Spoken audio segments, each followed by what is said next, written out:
तो अंततः यही रात अंतिम, यही रात भारी वाली कहानी आ ही गई है इस वालों के लिए। कल आपका पेपर है 2 बजे से। तो लास्ट मोमेंट पे क्या करके जाना होता है, चूँकि मैं अपना अनुभव आपसे शेयर कर रहा हूँ। इसके पहले मैंने दर्जनों से भी ज़्यादा, दर्जन तो कम पड़ेंगे, बहुत सारे एग्ज़ाम मैंने दिए हैं और कई सारे क्रैक भी किए हैं। मैं खुद एसओ का एग्ज़ाम दे रहा हूँ, लोअर पीसीएस का डीबी दे के आया हूँ। ऐसे अनगिनत एग्ज़ाम हैं, तो उसी के आधार पे कुछ एक अनुभव मैं आपको बताऊँगा जो एग्ज़ाम के एक दिन पहले या ये जो फॉलो करने से शायद आपको फ़ायदा हो। और ये मात्र सलाह होती है, मानना ना मानना आपके हाथ में है। तो इसमें सबसे बड़ी अच्छाई तो यही होती है कि आपको एक भी पॉइंट अच्छा लगे तो उसे मान लीजिए, नहीं अच्छा लगे तो कोई बात नहीं। और चूँकि एसओ के तैयारी के क्रम में मैं आपके साथ ही रहा हूँ, साथ-साथ चला हूँ, तो इस लिहाज से शायद ये थोड़ा-सा भी उपयोगी साबित हो सके, आपको काम आ सके, तो ये बड़ी उपलब्धि होगी मेरे लिए। तो लास्ट मोमेंट पे क्या करना होता है, उसके बारे में थोड़ा-सा देख लेते हैं। सबसे जो 2-3 ज़रूरी बातें, एग्ज़ाम आपका लखनऊ में है, गर्मी बहुत ज़्यादा पड़ रही है, तो कृपया करके पानी की बोतल अपने साथ हमेशा ज़रूर रखें। आपका जो एग्ज़ाम है इसमें 2 सेक्शन से इसमें कैलकुलेटिव सवाल आएँगे। जैसे जो मैथ वाले हैं उनको 30 क्वेश्चन ऑलमोस्ट सारे कैलकुलेटिव ही मिलने वाले हैं, plus techniques of state analysis वाले जो सवाल आएँगे वो भी कैलकुलेटिव ही हैं। जिन्होंने स्टेट्स ऑप्शन में लिया है उनका भी states plus techniques of state analysis ये सारा कैलकुलेटिव ही सवाल रहने वाला है, थोड़ा-मोड़ा थ्योरी छोड़ के। तो इसके लिए क्या है, एक्टिव माइंडसेट का रहना बड़ा ज़रूरी है। और उसमें ये ठंडा पानी का बड़ा इंपॉर्टेंट रोल होता है। एग्ज़ाम हॉल में आप रखे हुए हैं, नहीं तो बीच में कई बार तो जाने नहीं देते, कई बार आप अगर अलाउ उन्होंने कर भी दिया, तो वो तारतम्य बिगड़ जाता है। तो कहने का मतलब एक पानी की बोतल अपने साथ ज़रूर रखें, चूँकि गर्मी बहुत ज़्यादा पड़ रही है। दूसरा पेपर लखनऊ में है, मतलब पेपर लखनऊ में ही है जो मैं कह रहा हूँ। तो इसका एक दूसरा पॉइंट ये है कि जो बॉयज़ हैं, गर्ल्स के लिए तो नहीं ये इतना ज़्यादा एफिशिएंट होगा, या वो मैं उसमें ज़्यादा उनके लिए ऑटो वाला विकल्प अच्छा हो सकता है। पहले क्या था कि हम जब पेपर वगैरह देने जाया करते थे लखनऊ, तो वहाँ ऑटो बुक कराए तो पता चला उन्होंने कहा ₹200, हम ऐसे बार्गेन करते-करते 150 के पास आए, तब वो वहाँ 3-4 किलोमीटर वो लेके जाते हैं। और अभी हाल में मैं गया था एक काम के लिए, तो वहाँ पे रैपिडो वाला सिस्टम बड़ा अच्छा है। रैपिडो बाइक टैक्सी जो है, रेट भी कम ही है। पहली राइड आप करें तो 50% छूट मिलती है। मैं फिर से आपको बताऊँ, इसमें मुझे कोई प्रमोशन का पैसा नहीं मिल रहा है, ऐसा कुछ इतना बड़ा नाम नहीं है हमारा। वो मैंने फ़ायदा उसका उठाया, इसलिए आपको बता रहा हूँ कि उससे एक तो बहुत जल्दी, मतलब बाइक से आप जा रहे हैं एक स्थान से दूसरे स्थान तक ना, तो वहाँ थोड़ा आसान हो जाता है। वो ट्रैफ़िक वगैरह में भी इतना ज़्यादा उसके फँसने की संभावना कम होती है और जल्दी समय से पहुँचा देता है और पैसे भी कम लगता है। रैपिडो बाइक टैक्सी की बात मैं कर रहा हूँ। तो ये 2 बात हो गई, एक तो आपको एग्ज़ाम सेंटर तक पहुँचने के लिए, और दूसरा नंबर क्या हो गया, पानी की बॉटल, ये आपको हर हाल में अपने साथ रखना है। अब आज आपको क्या करना है, यही रात अंतिम, यही रात भारी वाली जो मैंने कहानी बताई कि चूँकि कैलकुलेटिव नेचर का पेपर है, उसमें जो 50% सवाल आने हैं, 40% मान लीजिए, जिसमें अगर मैथमेटिक्स वाले हैं तो उनके लिए 30 क्वेश्चन, वो 20 सवाल को कम से कम टेक्निक्स ऑफ स्टेट एनालिसिस के कैलकुलेटिव रहेंगे, मतलब 50 सवाल आपके लिए कैलकुलेटिव रहेंगे। स्टेट्स जो ऑप्शनल में है उनके लिए ही कहानी है, बाकी इकोनॉमिक्स या कॉमर्स वालों के लिए भी कैलकुलेटिव सवाल तो आपको सॉल्व करने ही है। तो एक्टिव माइंडसेट, मतलब ये दिमाग एकदम काम करे एग्जाम हॉल में बैठ के, इसका बहुत ज़रूरी है। उसके लिए प्रॉपर नींद ज़रूरी है, वास्तव में ज़रूरी है, कोई लेक्चरबाजी नहीं है। लास्ट के 7 डेज़ तो बड़े इंपॉर्टेंट होते हैं रिवीजन के लिए, वो ठीक है, लेकिन लास्ट का वो जो 1 डे होता है, नेक्स्ट डे आपका एग्जाम है, वहाँ नींद भी बहुत प्रॉपर ज़रूरी होती है। तो कम से कम 5 से 6 घंटे तो सो ही लीजिए। लोग 8 घंटे कहते हैं, 8 घंटे नींद पड़ेगी नहीं। एग्जाम के पहले ऐसा होता नहीं, आती नींद, रात में जग जाते हैं व्यक्ति कि अब पढ़ लेंगे, ये कर लेंगे, वो कर लेंगे। अब जितना भी होता हुआ तो वो हमें पता नहीं, सबका अपना अलग-अलग हिसाब होता है, लेकिन सो लीजिए कम से कम 6 घंटे, ये कहना है। उसका कारण क्या है, मैंने बताया कि कैलकुलेटिव नेचर का पेपर है, उसका कुछ सेक्शन एटलीस्ट, तो वहाँ एक्टिव माइंड रहना बहुत ज़रूरी है। दिमाग एकदम प्रॉपर काम करे कि आप कैलकुलेशन कर रहे हैं, आप फार्मूला ना भूल जाएँ एकदम, नींद ना लेने के चक्कर में। दूसरा इंपॉर्टेंट पॉइंट ये है कि अब बहुत ज़्यादा पढ़ने की ज़रूरत नहीं, इतना समय बचा नहीं है, तो ज़्यादा हाय-दैया मचाने से कुछ नहीं होगा। आप फार्मूला सारे रट लीजिए। जैसे मैथ वाले हैं तो उसमें 9 टॉपिक आपके दिए गए हैं। 9 टॉपिक में अलजेब्रा के जो कुछ एक इंपॉर्टेंट फार्मूलाज़ हैं, वो जो सारे फार्मूलाज़ हैं वो बचपन में ही आप पढ़ते चले आए हैं, लेकिन फिर भी कुछ फार्मूलाज़ तो ऐसे हैं ही कि जो आपने बचपन में ही पढ़े हैं, आज तक वो भूले नहीं हैं। अलजेब्रा से रिलेटेड बहुत सारे ऐसे कुछ, ये जो 2 डायमेंशनल ज्योमेट्री, उसके कुछ फार्मूलाज़ बड़े-बड़े हैं और थोड़े इंपॉर्टेंट थे, उससे सवाल भी आते हैं, तो वो रट लीजिए।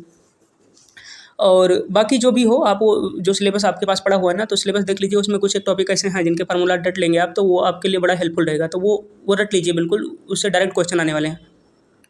ध्यान रहे कि ये पेपर जो है यूपीडब्ल्यूएससी करा रहा है, यूपीपीएससी नहीं करा रहा है, कि आपके सब्जेक्टिव क्वेश्चन बहुत ज़्यादा लेंदी नहीं होने वाले। अभी मैं कह रहा हूँ कल बहुत लेंदी हो जाए तो आप गालियाँ मत दे रहे हैं आके, लेकिन ये एक एंटीसिपेशन होता है कि अगर वो हो सकता है स्ट्रेट फॉरवर्ड सवाल होने की संभावनाएं ज़्यादा हैं, तो उस स्थिति में आपको अगर फार्मूला याद हैं तो that will be very beneficial for you. Okay, तो फार्मूला रिवाइज कर लीजिए। और टेक्निक ऑफ स्टेट एनालिसिस में भी फार्मूलाज आपको रिवाइज करना है। जैसे मेजर ऑफ स्क्यूनेस कैसे मापते हैं, उसके लिए क्या फार्मूला है, कुर्तोसिस कैसे निकालते हैं, उसका formula, measure of central tendency में जो 3 आपको दिया गया है, अरिथमेटिक मीन और ज्योमेट्रिक मीन और harmonic mean plus mode plus median, इसके बीच में एम्पेरिकल रिलेशन, ये सारी चीज़ें मैंने आपको अपने लेक्चर के माध्यम से पढ़ाई है। मेजर ऑफ सेंट्रल टेंडेंसी तो बहुत अच्छे से पढ़ाई है, उसको पढ़ लीजिए। स्टैंडर्ड डिविएशन कैसे मापते हैं, जैसे सिग्मा एक्स बटे total number of terms, sigma x square बटे टर्म माइनस मीन का होल स्क्वायर, ये ऐसे करके जो फार्मूला होता है किसका, स्टैंडर्ड डिविएशन का और उस फार्मूले को स्क्वायर कर दो तो वेरिएंस मिल जाता है। ये फार्मूला याद कर लीजिए, ये काम आएगा। मीन डिविएशन मतलब मोमेंट्स अबाउट मीन जो होता है ना, तो उसमें जो आप निकालते हैं म्यू आर डैश, उसके फार्मूलाज कुछ एक दो चार याद कर लीजिए। सारे जरूरी नहीं है, कुछ है।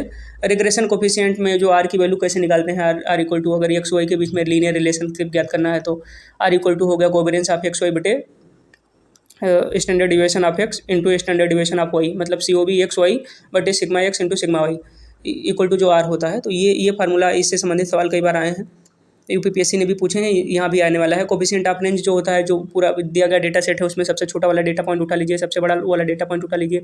एल मतलब लार्जेस्ट वाला, एस मतलब स्मॉलेस्ट वाला, तो कोफिशिएंट ऑफ रेंज निकालना है तो क्या हो जाएगा, एल माइनस एस बटे L plus S. Previous video में भी इसका जिक्र किया था, इससे संबंधित सवाल आते हैं। कोफिशिएंट ऑफ वेरिएशन में क्या होता है, सिग्मा बटे म्यू गुणे 100, सिग्मा का मतलब हो गया स्टैंडर्ड डिविएशन, म्यू का मतलब मीन हो गया, गुणे 100 परसेंटेज कोवेरियंस का जो निकालना होता है वो निकालते हैं। तो ये सारे फार्मूला आप याद कर लीजिए, काम आएगा। मैथ ऑप्शनल वाले जो है उनके लिए भी यही है कि जितनी जरूरी फार्मूलाज हैं, 9 टॉपिक्स हैं, उसमें से एक तो वो लाप्लास ट्रांसफॉर्म है, उसके लाप्लास ट्रांसफॉर्म के 5-7 तो याद ही कर लीजिए। जैसा साइन टी का लाप्लास ट्रांसफॉर्म क्या होगा, या साइन ए टी मान लीजिए तो a by a square plus s square, cos a t का s by s square plus a square. ऐसे जितने मतलब त्रिकोणमितीय अनुपातों का है वो काम आ जाएंगे। और लाप्लास ट्रांसफॉर्म ऑफ ई का power A T equal to हो जाता है 1/s माइनस ए, या टी का पावर एन जो होता है। ये सारे फार्मूला याद कर लीजिए, ये आपके काम आएंगे, मतलब इमेंसली ज़्यादा जरूरी हैं लाप्लास ट्रांसफॉर्म वाले। इससे संबंधित सवाल बहुत डीप में नहीं आएगा, बस सीधे पूछ लेंगे कि इसका लाप्लास ट्रांसफॉर्म बताइए। तो ऐसे कुछ चीज़ें हैं जो आप याद कर लीजिए। अगला चौथा पॉइंट में जो मैं नोट कर रहा हूँ, मैं आपको बता रहा हूँ कि कैलकुलेटेड रिस्क किसी भी एग्जाम में लिया जाना चाहिए। मतलब या तो तैयारी आपकी इतनी सम्यक हो, इतनी कंप्लीट हो कि आपको जरूरी नहीं है कि 120 क्वेश्चन आ रहा है उसमें आप पेपर उठा के देख रहे हैं आपको 100 आता ही है, तो कोई जरूरी नहीं है कैलकुलेटेड रिस्क लेने की, भैया उतना ही करके आइए बहुत है। 100 आप कह रहे हैं, मैं कह रहा हूँ 85 क्वेश्चन आप सही करके आइए, you will be finally selected, पर सही होने चाहिए वो 85 अटैम्प्ट नहीं, 85 सही होने चाहिए माइनस काट पीट के। इतना आपको आता है तो लेने की मतलब कैलकुलेटेड रिस्क लेने की ज़रूरत नहीं है। परंतु ऐसा कि आप 55 या 60 क्वेश्चन करने के बाद अटक जा रहे हैं तो वो बिल्कुल लेने की ज़रूरत है।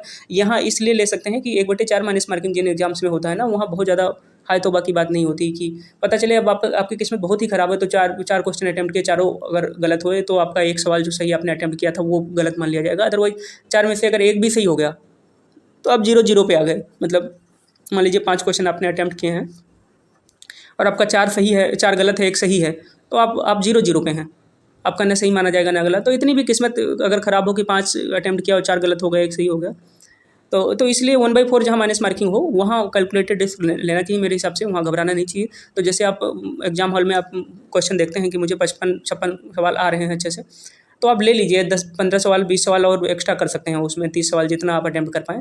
बस ये है कि वो कैलकुलेटेड होना चाहिए, अंधी वाला ना होना चाहिए एकदम कि आँख मूंद के कुछ नहीं आता ऐसे मार देते। थोड़ा मोड़ा कुछ आइडिया आपको उससे संबंधित हो, जैसे 4 ऑप्शन है तो आप 1 एटलीस्ट रिमूव कर पा रहे हों या 2 रिमूव कर पा रहे हो तो सवाल बिल्कुल ना छोड़ा करिए। 1 ही रिमूव अगर कर पा रहे हैं तो भी, और बहुत ज़्यादा अटैम्प्ट आपके नहीं हुए तो कर डालिए अटैम्प्ट। अब ऐसा है कि एक भी आप रिमूव नहीं कर पा रहे हैं विकल्प चारों में से, तब तो फिर वो अंधी ही हो गई कि वो बिल्कुल ही खतरा है, तो वो उसे अवॉइड कर सकते हैं। चलिए, कितना क्वेश्चन करके आना होगा ये 5 वाले पॉइंट में हमने नोट किया, तो कितना क्वेश्चन करके आना होगा यहाँ पे डिपेंड है, जितना आपका सेंस कहे। लेकिन जैसे एक भैया जी ने कमेंट किया था कल मेरे वीडियो पे कि 45% कट ऑफ रहेगी क्या यूपीपीएससी की, चूँकि उसका इतिहास रहा है, एसओ में इससे ज़्यादा कट ऑफ उसकी नहीं गई है। तो और वो भी तब जब 300-400 वैकेंसी निकलती थी, इतना बल्क में आती नहीं थी यूपीपीएससी से। आप यूपीपीएससी का इतिहास उठा के देख लीजिए, 300-350, 400, 500 इससे ज़्यादा वैकेंसी इकट्ठे एसओ की नहीं आई कभी। सहायक सांख्यिकी अधिकारी की बात कर रहा हूँ, लेकिन उसकी कहानी अलग है यूपीपीएससी की। वहाँ पेपर का लेवल आप देखिए, वहाँ पेपर का पैटर्न भी अलग था, सिलेबस तो सिलेबस भी अलग ही था, लेकिन टॉपिक्स तो सेम ही रहेंगे, काफ़ी कुछ मिले। लेकिन ये जो पैटर्न है एग्जाम का, यहाँ आपके 30 ही क्वेश्चन टेक्निक्स आप स्टेट एनालिसिस के पूछे जा रहे हैं, वहाँ इससे दुगना पूछे जाते थे, तो काफ़ी कुछ अंतर था। मतलब दुगना से तात्पर्य एग्जैक्ट दुगना 60 ही ना आप काउंट कर लेना, 60 से भी ज़्यादा या कम उसके राउंड एंड राउंड मेरा तात्पर्य है, मतलब इससे ज़्यादा पूछे जाते थे स्टेट्स वाले सवाल। तो वहाँ पेपर पैटर्न में और यहाँ के पेपर पैटर्न में बहुत ज़्यादा अंतर है। अब मान लीजिए यहाँ 30 क्वेश्चन हटा के हिंदी वाला, वहाँ भी टेक्निक ऑफ स्टेट एनालिसिस पूछ लेते हैं, कुछ डीप वाले टॉपिक उसमें डाल देते हैं सिलेबस में, बड़ा मुश्किल हो जाता है उसमें स्कोर करना ऐसे लोगों के लिए जिन्होंने स्टेट्स नहीं पढ़ा है। तो वो कहानी यूपीपीएससी वाली यहाँ वाली अलग है। तो 45% तो आपकी कट ऑफ बिल्कुल नहीं जाने वाली, 45% बहुत कम हो गया। अच्छे बच्चे बैठ रहे हैं एग्जाम में, ऐसी बात नहीं है।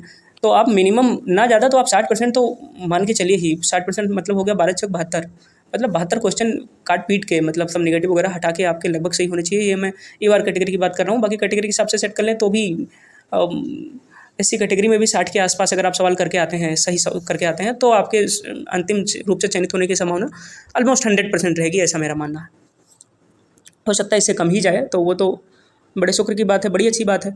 नहीं तो फिर, और दूसरा ये है, ये मेरे चैनल पे भी अगर आप वीडियोज़ मेरे देखते हैं, उसमें कई सारे ऐसे लोग हैं जो बिल्कुल एलिजिबल नहीं है। जियोग्राफी से एमए करने वाले लोग भी इसमें भर दिए हैं, एग्जाम में बैठेंगे, तो उन लोगों का बहुत ज़्यादा कोई तात्पर्य है नहीं, आप जानते ही हैं। ऐसे लोगों की संख्या काफ़ी ज़्यादा है। काफ़ी ज़्यादा से मेरा तात्पर्य हज़ारों में ऐसे लोग होंगे जो किसी न किसी वजह से जो एलिजिबिलिटी ही धारण नहीं करते और एग्जाम में बैठने जा रहे हैं आपके। तो ये शायद इनकी वजह से कट ऑफ हाई नहीं जाएगी, कट ऑफ उनकी वजह से हाई जाएगी जो जो जितनी योग्यता मांगी गई है उससे भी ज़्यादा वो धारण करते हैं, या बहुत दिनों से तैयारी वैयारी कर रहे हैं, नेट क्वालिफाइड हैं, गेट क्वालिफाइड है अपने अपने सब्जेक्टों में, तो उनकी वजह से नो डाउट कट ऑफ ज़्यादा जाने वाली है। तो इस वजह से आप बहुत ज़्यादा हल्के में भी ना लें और बहुत ज़्यादा टेंशन भी लेने की जरूरत नहीं है। तो इसका मतलब फिर उपाय क्या है? उपाय यही है कि आप आपका टारगेट होना चाहिए, अगर यूआर कैटेगरी में है, कि 70 क्वेश्चन के आसपास आप सही अटेम्प्ट करके आएँ, एकदम सही। और उससे कम अगर आप हो रहे हैं, मतलब पता चले 60 पे अटक जा रहे हैं, तो 20-30 क्वेश्चन आप वो रिस्क ले सकते हैं। मतलब वो नहीं आता तो भी रिस्क लीजिए, कैलकुलेटेड रिस्क लीजिए, एक आध ऑप्शन आप रिमूव कर पा रहे हैं तो उसको करके आइए क्वेश्चन। तो वो 45% वाला मैंने अब कन्फ्यूजन दूर कर दिया आपका, कि 45% इसमें फिलहाल नहीं जाने वाली, उससे ज़्यादा जाएगी। 45% बहुत कम हो गया। यूपीपीएससी के पेपर का पैटर्न, उनका सिलेबस, उनका सब कुछ बहुत अलग होता है यूपी ट्रिपल एससी के तुलना में। बाकी कल पेपर होगा तो उस हिसाब से देखेंगे कैसे क्या होता है। कट ऑफ तो पेपर के हिसाब से डिटरमाइन होता है कि किस लेवल का पेपर आया है। और एक निवेदन है आपसे कि जितना मुझसे हो सका उतना मैंने किया, हालांकि अपेक्षाओं पे खरा नहीं उतर पाया हूँ, तो मेरी भी जवाबदेहियाँ हैं। बैंक में नौकरी करता हूँ और बैंक में नौकरी का मैं आपको बताऊँ कि शेड्यूल बहुत ज़्यादा हेक्टिक होता है।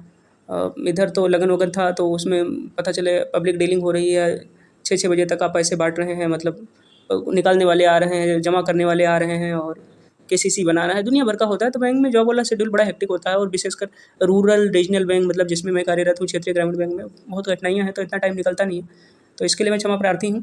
पर आगे भी आपसे रिक्वेस्ट रहेगा कि इस चैनल से जुड़े रहिएगा, चैनल छोड़ के मत जाइएगा। अभी एएसओ से संबंधित हर चीज़ें आपको बतानी इसमें बाकी हैं। आप सेलेक्ट हो जाते हैं, उसके बाद भी कई सारे लोगों का, भगवान करे सबका पेपर बहुत अच्छा हो, सब सेलेक्ट हो जाएँ, पर कुछ लोग ऐसे होंगे जो एस्पिरेंट हैं, जो नहीं भर पाए फार्म इनका एएसओ का, तो उनके लिए भी इस चैनल पे इसकी तैयारी तो फिलहाल जारी रहेगी। और उसके बाद में अब जो सिलेक्ट हो जाते हैं उनके लिए अभी पेपर के बाद में आंसर की यहाँ हम देंगे, नेक्स्ट वैकेंसी के बारे में डिटेल देते रहेंगे। चूँकि एक भैया अर्थ एवं संख्या प्रभाग में वो एएसओ के रूप में ही कार्यरत हैं, उनसे मेरी काफ़ी अच्छी नज़दीकी है, तो उनसे काफ़ी जेन्युइन इन्फॉर्मेशन मिला करती है मुझे कि क्या चल रहा है डिपार्टमेंट में, क्या नहीं। तो उनके अनुसार नई वैकेंसी भी बहुत जल्द ही आने वाली है, चूँकि अर्थ एवं संख्या प्रभाग में 1045 के आसपास एएसओ की टोटल वैकेंसी है, जिसमें 300 से 350, मतलब 400 के आसपास ही काम कर रहे हैं। अभी 285 जाएंगे तो 600 हो जाएंगे, तो भी 300-400 लोग खाली ही है पद, वो आएगी वैकेंसी, ज़्यादा टाइम नहीं लगेगा। यही जो पीटी है ना, इसके बाद में आएगी, जो सितंबर में पीटी होने वाला है, ये हो जाए इसके बाद आएगी वैकेंसी। और इंपॉर्टेंट डिपार्टमेंट के इसमें, मतलब आप जब सेलेक्ट हो जाएंगे, मान लीजिए कि आप हो गए, तो जब डीबी का आपका टाइम होगा तो उसमें डिपार्टमेंट भरना रहेगा प्रेफरेंस, जो कि इसमें 9-10 डिपार्टमेंटों में वैकेंसी आई है अलग अलग। तो उन सब के बारे में उस सब में कार्यरत अलग अलग लोगों से मैं बात करके फिर आपको प्रेफरेंस और वो सारी चीज़ें भी बताता रहूँगा। कहने का मतलब ये चैनल छोड़ के जाएंगे तो शायद नुकसान है, छोड़ के ना जाने से आपको कोई नुकसान नहीं है, कुछ ना कुछ फ़ायदा ही मिलेगा आपको। तो यहाँ इसलिए बने रहिएगा, मेरा रिक्वेस्ट है मतलब चैनल पे।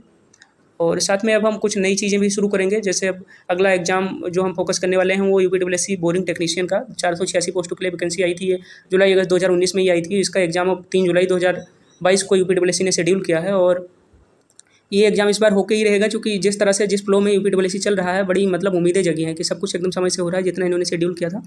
तो इसलिए उम्मीद जगी है कि एग्ज़ाम भी इनका टाइम से होगा। उसके बाद आईटीआई अनुदेशक, इसके बारे में तैयारी हम इसकी भी कराएंगे। लेखपाल की तैयारी तो बहुत सारे लोग करा रहे हैं, तो उस पर शायद बहुत ज़्यादा फोकस हम ना करें, क्योंकि बहुत चैनल पर बहुत जेन्युइन सब अच्छे से तैयारी करा रहे हैं। लेकिन जो छोटे एग्जाम जिसका कोई ध्यान नहीं दे रहा, उसकी तैयारी हम अच्छे से कराएंगे। एलडीए, यूडी और सप्लाई इंस्पेक्टर, इसकी भी तैयारी अपने चैनल पर मैं कराऊंगा। और वन रक्षक एग्जाम के लिए भी नई एएसयू की वैकेंसी, उससे संबंधित जितने भी अपडेट हैं, नई लोअर पीसीएस की वैकेंसी और उससे संबंधित अपडेट, और यूपीडब्ल्यूएससी पीटी के प्रिपरेशन से संबंधित सारा अपडेट, और न सिर्फ अपडेट बल्कि उसकी तैयारी भी, जो कि अब पीटी की अच्छी तैयारी, पीटी में अच्छा स्कोर लाना कितना इंपॉर्टेंट हो गया है, ये आप जान ही गए होंगे। वजह कि अब देखिए, अभी सप्लाई इंस्पेक्टर की जो वैकेंसी आई है 29 जून को, जिसका पेपर है, उसमें ये 15 गुना 20 गुना या मेंस में बुलाने वाले हैं। तो उसमें जिसका अच्छा एकदम जो टॉप 1% से भी कम, टॉप 1% में तो बहुत बच्चे हो गए, 17,000 के करीब। 1% क्या, 0.5%, और 0.5 क्या मतलब 0.2 या 0.1% का हिसाब किताब है। अब लेटली माने तो 0.1%, 1700 बच्चे हुए, इतना ये 2-2,500 बुलाएंगे हद से। तो कहने का मतलब पीटी में ही अच्छा स्कोर करना कितना इंपॉर्टेंट हो गया है, तो उसकी तैयारी भी हम कराएंगे। पिछले बार में पीटी में बहुत रिकॉर्ड मार्क्स थे, 92.50 मार्क्स थे टोटल, 99.995332 ऐसे करके मेरी परसेंटाइल थी। ये सारी चीज़ें मैं आपको दिखाऊंगा अभी समय आने पे, कि थोड़ा विश्वास आपका प्रगाढ़ हो। लेकिन चैनल से आप बने रहेंगे तो आपको वैसे जेन्युइननेस का पता चलता रहेगा, कि जो भी यहाँ कंटेंट आपको मिलेगा वो बिल्कुल जेन्युइन मिलेगा, कहीं कोई एबट वाली नहीं होगी। और जैसे बैंक वाली नौकरी से अपने आप को अपग्रेड करूँ तो मुझे टाइम भी थोड़ा ज़्यादा मिले बैंक में। मैंने बताया कि बड़ा हेक्टिक शेड्यूल है। तो आशा है कि धीरे-धीरे चीज़ें सही होंगी और मेरे वजह से कुछ आपको यहाँ फ़ायदा मिला हो, तो इसके लिए मैं सबसे मेरे लिए हैप्पीनेस की वही बात होगी। और आप चैनल से जुड़े रहे, इतना आपने प्यार बरसाया, प्यार लुटाया, इसके लिए आपका तहे दिल से बहुत धन्यवाद। और आप एसओ के रूप में चयनित होकर और आप चयनित होने के बाद आपके कमेंट्स का इंतज़ार रहेगा मुझे। कोई भी वीडियो जो मैं बनाऊँ मेरे चैनल पे, क्योंकि मेरे चैनल जहाँ पर भी है उसमें आप लोगों का बड़ा योगदान है। तो थैंक यू वेरी मच। सो फिर से थैंक यू वेरी मच और ऑल द बेस्ट है आप सबको, बेस्ट ऑफ लक है। जाइए, पानी की बोतल लेके जाइएगा ज़रूर से, फिर से मैं रिपीट कर रहा हूँ अपनी बात को, और मस्त होके एग्ज़ाम दीजिए और सब कुछ बहुत बेहतर होगा। जितना आपने सोचा नहीं है ना, उससे भी ज़्यादा बेहतर होगा, पेपर भी बहुत बेहतर होगा। और एक चीज़ और, एग्ज़ाम कई बार आप देते हैं तो पता चले बैठे हैं उसमें 8-10 सवाल किए, वो लगातार वो नहीं आ रहा, आपको समझ नहीं आ रहा, तो सबसे पहले ये भी स्ट्रेटेजी होती है कि चूँकि ये ऑफलाइन पेपर है, आपके हाथ में पेपर मिलेगा, सबसे पहले एक पेन ले लीजिए, वो सारे सवालिया देख डालिए। मतलब 120 में आप पता चले 30 या 40 सवाल, 50 सवाल शुरू में आपने देखा और कि आपको उसके आंसर आते हैं, कॉन्फिडेंस आ जाता है फिर। और फिर जो चीज़ नहीं आती या थोड़ा आती है, थोड़ा आपको उलझन है, उसके भी सही आंसर फाइंड आउट करने में आपको मतलब आसानी होने लगती है। तो ऐसे पता चले आप टेक्निक ऑफ स्टेट एनालिसिस पलट रहे हैं, उसमें 4 सवाल 5 सवाल लगातार आपको नहीं आ रहे हैं, समझ नहीं आ रहा, तो कुछ देर के लिए उसको छोड़ दीजिए। आप अब ऐसी जगह चले जाइए जो आपका मजबूत है, मजबूती वाला टॉपिक। आपको ऑप्शनल में चले जाइए, उसमें आप बहुत सॉलिड हैं तो उसके कुछ सवाल कर डालिए। टाइम बड़ा एम्पल है, 2 घंटे बहुत हैं, चूँकि ये इधर 60 क्वेश्चन आप निपटा देंगे इधर 30 मिनट के अंदर ही, बाकी 90 मिनट आपको मिलेंगे उधर के 60 क्वेश्चन करने के लिए, तो टाइम की कोई कमी आपको आने वाली नहीं है। तो ऐसे पूरे विश्वास के साथ, उत्साह के साथ जाइए, पेपर दीजिए, अंतिम रूप से चयनित होइए और फिर से ऑल द बेस्ट है आपको।